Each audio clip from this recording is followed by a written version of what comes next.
రెండో వైపున ఏం కనిపిస్తూ ఉందో బాధుడే బాధుడు. బహుశా ఎప్పుడు ఎవరికి ధైర్యం కూడా చేయలేరేమో. 6 నెలలు కూడా తిరక్క మునిపే ఏకంగా 15,000 కోట్ల రూపాయలు కరెంటు ఛార్జీల బాధుడే బాధుడు అనే కార్యక్రమం ఒక చంద్రబాబు నాయుడు గారు మాత్రమే చేయగలుగుతారేమో. అసలు ప్రభుత్వం అంటే ఏమిటి? విద్య, వైద్యం, వ్యవసాయం, ఈ 3 రంగాలలో తో పాటు గవర్నెన్స్, ఈ 4 రంగాలను చూసుకోవడమే ప్రభుత్వం అంటే బాధ్యత. కార్యకర్తలకు సంబంధించి ఇంతవరకు ఒక మాదిరిగా చూసాం. కార్యకర్తలను ఇక్కడ కాదు, కార్యకర్తలను ఇంకా గొప్పగా చూసుకునే కార్యక్రమం కూడా జరగాల అని చెప్పి కూడా ఆలోచన చేస్తాను. మీ అందరికీ కూడా నేను ఈ విషయం భరోసా ఇచ్చి కూడా చెప్తా ఉన్నా. ఈసారి మాత్రం కార్యకర్త అనేవాడు వైఎస్ఆర్సీపీ జెండా మోసిన ప్రతి ఒక్కరికి చెప్తా ఉన్నా, ఈసారి జగన్ మీకు ఖచ్చితంగా భరోసా ఇస్తాడని చెప్పి మాత్రం హామీ ఇస్తాను. ఎందుకనంటే ఈ మాదిరిగా ఎప్పుడు కూడా పరిస్థితి ఎప్పుడు చూడలా, మొట్టమొదటిసారి చూస్తూ ఉన్నాం ఈ మాదిరిగా పరిస్థితి. వీళ్ళంతకి వీళ్ళే కొడతా ఉన్నారు, వీళ్ళంతకి వీళ్ళే దొంగ కేసులు పెడతా ఉన్నారు, వీళ్ళంతకు వీళ్ళే మ్యానుఫ్యాక్చర్ చేస్తూ ఉన్నారు కేసులు, వీళ్ళంతకు వీళ్ళే విట్నెస్లు మ్యానుఫ్యాక్చర్ చేస్తూ ఉన్నారు, వీళ్ళంతకు వీళ్ళే కేసులు పెడతా ఉన్నారు. ఒక మనిషిని ఏకంగా 10 చోట్లకు తిప్పుతా ఉన్నారు. శ్రీకాకుళం నుంచి మొదలు పెడితే కర్నూలు దాకా ప్రతి జిల్లాలోనూ 4 రోజులు 3 రోజులు పెట్టుకుంటూ తిప్పుతూ పోతా ఉంది. ఇది నిజంగా మారాలా. ఈ కళ్ళెదుటే కనిపిస్తూ ఉన్న ఈ కార్యక్రమాలు ఇవన్నీ చూస్తూ ఉన్నప్పుడు మాత్రం నిజంగా మీ అందరికీ నేత్రం ఈ ఖచ్చితంగా ఈ భరోసా ఇస్తా, ఖచ్చితంగా నేను చెప్పమాట.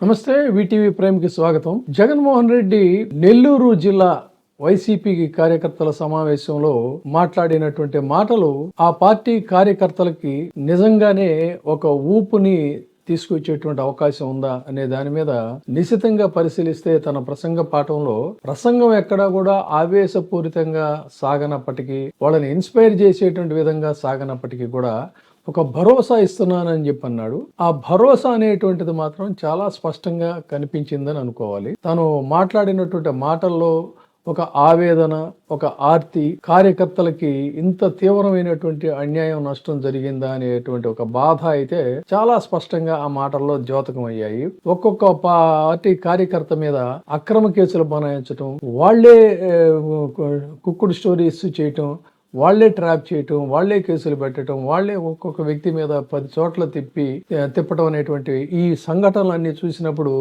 కార్యకర్తల పట్ల జరుగుతున్నటువంటి అమానుషమైనటువంటి ఇది డెఫినెట్ గా ఒక నాయకుడిగా, ఒక బాధ్యత కలిగిన నాయకుడిగా తనని కలిచివేసిందని అయితే మనం ఖచ్చితంగా చెప్పొచ్చు. అయితే ఇప్పటి వరకు ఒక లెక్క, ఇక ముందు ఒక లెక్క. ఆ లెక్కలు సరిచూస్తాను, ఎవరెవరు ఏమిటో మీరు ఎప్పటి నుంచే లెక్కలు రాసుకోండి అని చెప్పని అన్నాడు. ఆ మాటల మీద ఇప్పుడు ఒక విశ్లేషణ జరుగుతుంది. ఏంటంటే ఏంటి ఈయన లెక్కలు చూసేది, ఈయన మళ్ళీ వచ్చినప్పుడు సంగతి కదా అనేటువంటి మాట ఆల్రెడీ అప్పుడే మాట్లాడిన కొద్ది గంటలు కూడా కాదు, కొద్ది నిమిషాల్లోనే అధికార పార్టీకి సంబంధించిన విశ్లేషకుల నుంచి వినిపిస్తూ ఉంది. మరి ఈ పరిస్థితుల్లో రేపు సంక్రాంతి పండుగ తరువాత జనంలోకి వస్తాను, జనంతో మమేకం అవుతానని చెప్తున్నా ముందు ఈ ప్రకటన చేయడం జరిగింది. అంటే రేపటి నుంచి జనంలోకి వచ్చిన తర్వాత జగన్మోహన్ రెడ్డి వ్యవహార శైలి ఎలా ఉండబోతోంది, ఏ విధంగా కార్యకర్తలకి ఈయన భరోసా ఇస్తాడు, అంటే భవిష్యత్తులో రేపు అధికారంలోకి వచ్చిన తర్వాత బాధితులని, కార్యకర్తలను, వాళ్ళందరినీ ఖచ్చితంగా ఆదుకుంటాం, వాళ్ళని సపరేట్గా చూస్తాం. ఇన్నాళ్ళు ప్రభుత్వ వ్యవహారాలతో తలమునకలుగా ఉండి పార్టీ కార్యకర్తలని నిర్లక్ష్యం చేశాననేటువంటి మాట కూడా ఆయన నుంచి వినిపించింది.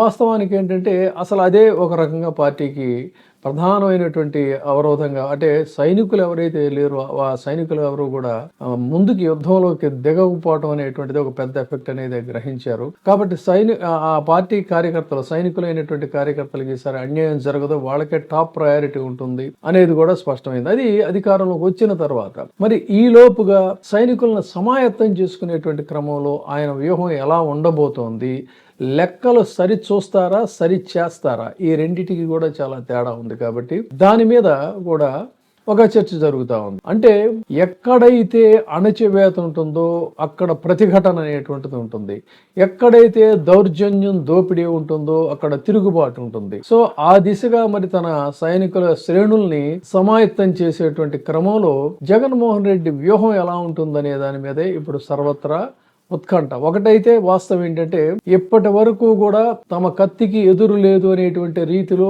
వైసీపీ శ్రేణులందరినీ కూడా వెంటాడి తరుముతున్న కూటమి కార్యకలాపాలకైతే ఎక్కడా కూడా అవరోధం అడ్డు అనేటువంటిది లేదు. న్యాయాన్యాయ విచక్షణ అనేటువంటిది కించిత్ కూడా లేదు. తాము ఏ పని చేయాలనుకున్నారో ఆ పని యథేచ్ఛగా చేస్తూనే వచ్చారు. కాకపోతే న్యాయస్థానాలకి ఈ అరాచకాలు, ఈ అక్రమాలు, అన్యాయాలు పంపడంలో సరిగ్గా మనం వాళ్ళ ముందు ఆవిష్కరించడంలో కొంత ప్రాసెస్లో కొంత డిలే జరిగి ఉండొచ్చు, కొంత ల్యాప్సెస్లో ఉండొచ్చు, అంటే చెప్పడంలో కన్వే చేయడంలో అటువంటి ఫెయిల్యూర్స్ కూడా మనం కూడా చూసాం. అయితే క్రమంగా న్యాయస్థానాలకు కూడా వాస్తవాలు తెలుసు. సో వివిధ కేసుల్లో వాళ్ళు కన్నెర్ర చేస్తున్నటువంటి పరిస్థితి ఉంది. మనకు ప్రభుత్వం మద్దతు ఉంది కదా, ప్రభుత్వం మెహర్బానీకి పని చేద్దామని పేట్రేగిపోయినటువంటి పోలీస్ అధికారులకు కూడా ఎదురు దెబ్బలు తగులుతున్నాయి.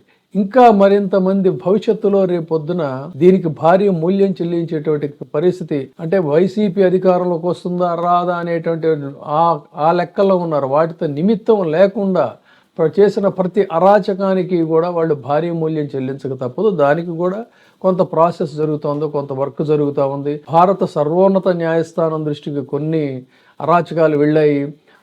ఆంధ్రప్రదేశ్ సర్వోన్నత న్యాయస్థానానికి అనేక అంశాలు వెళ్ళాయి, ఇంకా మరిన్ని వెళతాయి.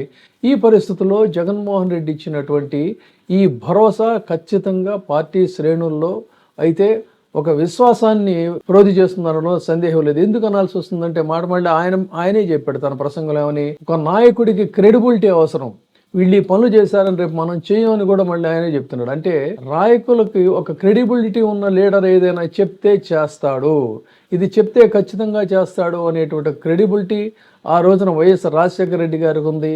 తర్వాత అదే భావజాలాన్ని అందిపుచ్చుకున్నటువంటి జగన్మోహన్ రెడ్డి గారికి కూడా ఖచ్చితంగా ఆ క్రెడిబిలిటీ ఉంది. యూజ్ అండ్ త్రో పాలసీ అనేటువంటిది ఎవరికి ఉందనేది చూసాం. ఆ యూజ్ అండ్ త్రో పాలసీ అనేది కేవలం తనని విశ్వసించినటువంటి పార్టీ నాయకులకి, కార్యకర్తలకి మాత్రమే కాకుండా ఇవాళ ప్రజలకు కూడా అదే పాలసీని ఇంప్లిమెంట్ చేస్తున్న నేపథ్యంలో అచ్చం జగన్మోహన్ రెడ్డి గారు చెప్పినట్టుగా కేవలం 6-7 నెలల్లోనే ప్రజల్లో ఒక వ్యతిరేకత అనేటువంటిది మొదలైంది. అయితే దీన్ని వ్యతిరేకతనాలా ఈ దశలో అసంతృప్తనాలో తెలియదు కానీ బట్ 3 స్టేజెస్ అయితే ఉన్నాయి.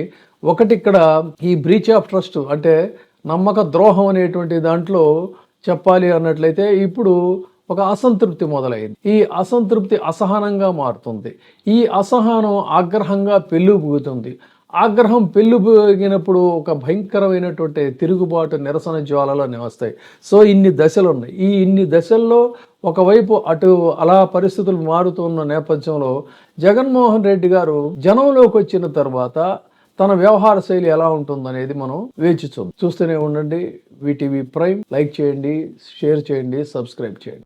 ఇప్పుడే సబ్స్క్రైబ్ చేయండి, లైక్ చేయండి, షేర్ చేయండి. వీటీవీ ప్రైమ్, మీ ఉత్తమాభిరుచుల సమ్మేళనం.